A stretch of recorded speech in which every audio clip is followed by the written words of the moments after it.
que Marie-Aimée nous a annoncé l'unité de toutes les associations féminines pour dénoncer la loi sur le blasphème au Pakistan.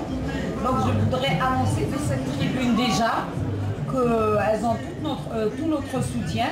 Et je voulais aussi saluer les femmes palestiniennes que j'ai vues dans différents stands depuis 3 jours, qui insistent sur un État démocratique et laïque.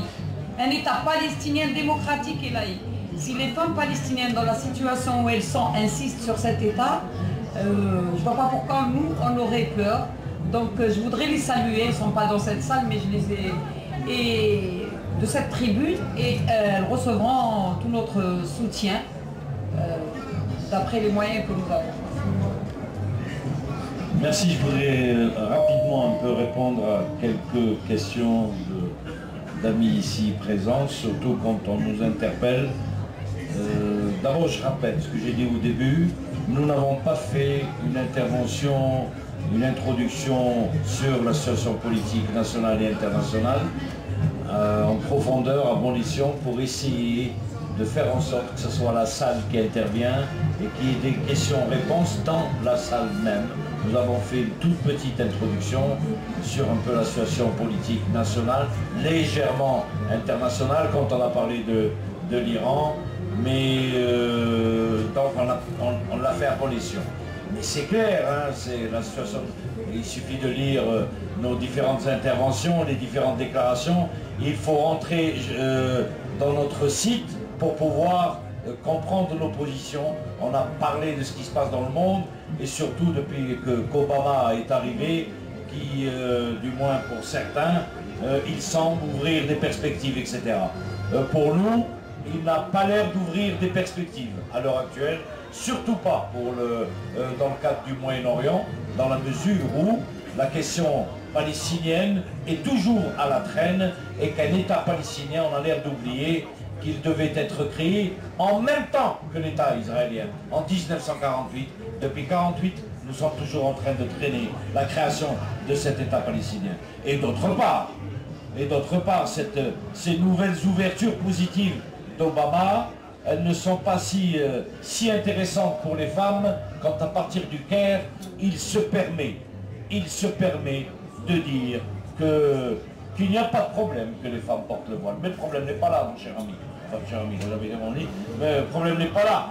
Je pense qu'il donne trop de gages, continue toujours dans l'intérêt des États-Unis, encore à l'islamisme d'une manière générale, à ces régimes-là, le régime de Moubarak, qui ressemble au régime de Ben Ali de Tunisie, qui ressemble au régime algérien, etc., pour pouvoir pérenniser ces systèmes-là dans l'intérêt des États-Unis.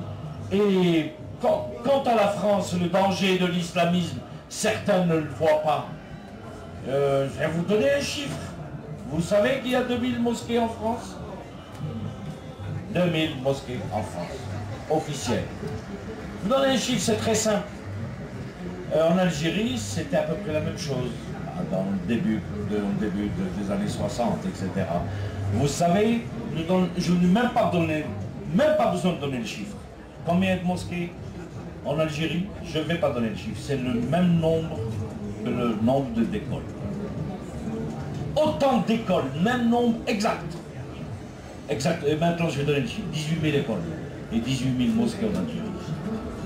Donc attention, la France, en ayant 2000 mosquées, qui n'est pas un pays musulman, qui n'a pas l'article 2 dans la Constitution qui dit que la religion c'est la religion c'est l'islam est la religion de l'État, plutôt le catholicisme c'est la religion de l'État. Avec tout ça, il y a cette situation. Et quand on voit ce qui se passe dans la société française, avec les répercussions dans notre pays, c'est quand même dangereux et affolant.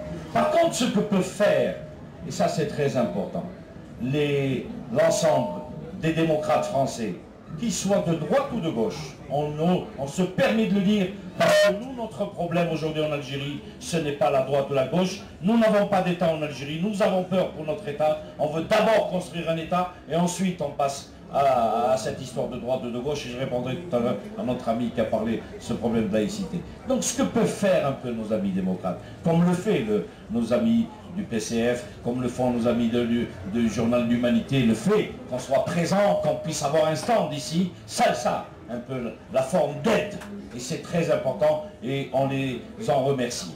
Mais on peut faire plus quand même. On peut nous inviter un peu plus parce qu'en fin de compte, on n'est pas souvent. Dernièrement, on était quand même présent à l'UFAL. On a participé aux journées laïques. On peut être aussi présent, et on est présent dans certains congrès de partis de gauche, etc. Mais on souhaiterait être un peu plus présent à tous ces disons, ces conférences, etc.